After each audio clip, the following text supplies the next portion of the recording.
Hello everyone, welcome to डॉक्टहब।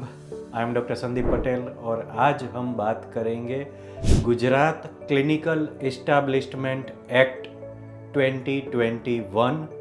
तो क्या है ये एक्ट, क्या इम्पैक्ट करेगा health care professionals, medical practitioning doctors, clinics, hospitals etcetera, उस पर किस तरह से एप्लीकेबिलिटी होगी और legal as well as practicing aspect.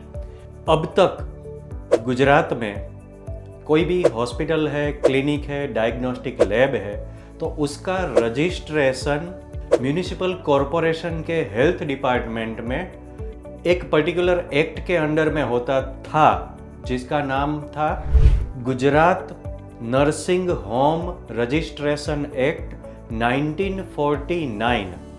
तो अब उसको रिसेंटली इन 2021 गुजरात जो असेंबली है जिसमें ये नया लॉ पारितोषित हुआ है, गुजरात क्लिनिकल इस्टेब्लिशमेंट एक्ट 2021। तो उसने जो previous nursing home registration act था उसको रिप्लेस कर दिया है। तो अब जो भी clinics, hospitals, diagnostic labs, even Ayurveda, homeopathy और एनी अदर अल्टरनेटिव मेडिसिन और अदर रेमेडीज जहाँ पे हेल्थ केयर सर्विसेज प्रोवाइड होती है, वो सारे इस्टेब्लिशमेंट्स इस एक्ट के अंडर में आ जाएंगे। तो कोई भी पर्सन जो भी हेल्थ केयर सर्विस प्रोवाइड कर रहे हैं, वो चाहे एलोपैथी हो, होम्योपैथी हो, आयुर्वेदा हो कि डायग्नोस्टिक लैब हो, क्लिनिक हो, एडमिट कर रहे हैं पेशेंट को, नहीं कर रहे हैं, सब हेल्थ केयर एस्टेब्लिशमेंट इस एक्ट के अंडर में एप्लीकेबल है। ये एक्ट है वो कौन सी अथॉरिटी इसको इम्प्लीमेंट करेगी और local as well as state level पे इसका एग्जीक्यूशन किस तरह से होगा। तो लोकल लेवल पे जहाँ पे भी आप अब तक अपना नर्सिंग होम रजिस्ट्रेशन करवाते थे, जैसे कि म्यूनिसिपल कॉरपोरेशन और सिविक बॉडी और म्यूनिसिपालिटी या नगर पालिका, जहाँ पे भी आप उसका रजिस्ट्रेशन करवाते थे, वही डिपार्टमेंट इसका भी क्लिनिकल इस्टेब्लिशमेंट का भी रजिस्ट्रेशन प्रोसेस करेगी। उसके ऊपर स्टेट लेवल पे एक Gujarat council for clinical establishment वो डेवलप होगा और उसके अंडर में एग्जीक्यूटिव कमिटी होगी 14 मेंबर की, जिसको एज ए चेयरपर्सन कोई एक्स ऑफिशियल जो ministry of health and family welfare के पर्सन है वो उसको लीड करेंगे। तो अब बात करते हैं कि उसके फंक्शंस क्या होंगे। Gujarat council of clinical establishment act है तो उसका फंक्शंस एक to determine the standards and to specify the rights of the patients. Second, implementation of this act to entire Gujarat state. Third, complying and updating the state register. तो state level पे पूरे clinical establishment का एक common register होगा जो maintain होगा इस committee के through. Fourth, representing the state at a national council. तो जैसे गुजरात का ये काउंसिल है उसी तरह से सेंट्रल गवर्नमेंट में भी एक national council of clinical establishment act है। और फिफ्थ, जहाँ पे हियरिंग ऑफ अपील्स, कोई कंप्लेंट्स है, कोई अपील है इस क्लिनिकल इस्टेब्लिशमेंट एक्ट के रिलेटेड, तो उसकी भी प्रोसेस और उसको हियरिंग वगैरह वो सब यही काउंसिल के थ्रू होगा। सिक्स्थ पार्ट है इसका फंक्शन का कि पब्लिकेशन ऑफ एनुअल रिपोर्ट्स।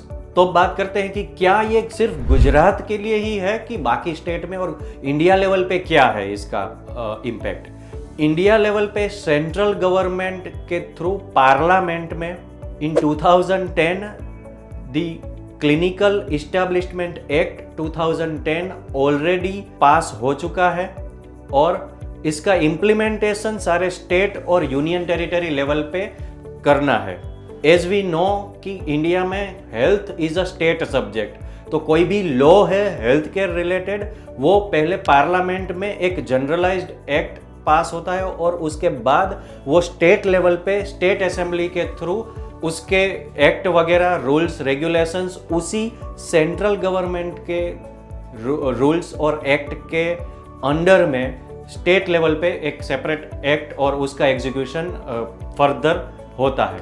तो आज की डेट में टिल इन दिस अगस्त 2023 अगर आप क्लिनिकल इस्टेब्लिशमेंट एक्ट की वेबसाइट पे भी जाओगे तो वहाँ पे आपको डिटेल में मिलेगा कि देयर आर 13 स्टेट्स जिन्होंने क्लिनिकल इस्टेब्लिशमेंट एक्ट और उसके रूल्स और रेगुलेशंस के रिलेटेड कुछ ना कुछ पब्लिकेशन और एक्ट पब्लिश कर दिया है, और देयर आर 6 यूनियन टेरिटरीज की जो उन्होंने भी इसके रूल्स और रेगुलेशंस उनके एरिया के लिए डिफाइन कर दिए हैं।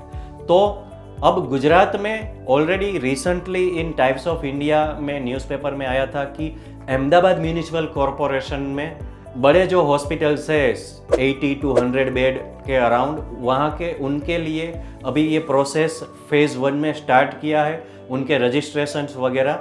इस एक्ट में there are 2 types of registration, एक है टेम्पररी रजिस्ट्रेशन और दूसरा है परमानेंट रजिस्ट्रेशंस। इसमें रजिस्ट्रेशन फीस, रूल्स, रेगुलेशंस, क्या क्या डॉक्यूमेंटेशन चाहिए होंगे, सबका डिफाइन लेवल पे जो भी फॉर्मेट्स है, फॉर्म्स है, वो सब भी आपको कॉरपोरेशन पे एप्लीकेबल होगा और वहीं से मिल जाएगा। और फर्दर अपडेट्स के लिए आपको Gujarat council of clinical establishment act के रिलेटेड जो भी नोटिफिकेशंस है वो आप फॉलो कर सकते हैं और प्रिपेयर हो जाइए इसके लिए। सारे मेडिकल प्रैक्टिशनर्स और क्लिनिक्स एंड हॉस्पिटल ओनर्स जो ये नया रूल है उसके रिगार्डिंग आपको जो डॉक्यूमेंटेशन और स्टैट्यूटरी कंप्लायंस के लिए, और अब तक आपने अगर डॉक्टहब को सब्सक्राइब नहीं किया है तो please subscribe to our Docthub channel for further such kind of notifications and updates. Stay tune with Docthub for ऐसे ही हेल्थ केयर करियर और प्रोफेशनल अपडेट के लिए, एंड हेल्थ केयर में करियर चूज डॉक्टहब।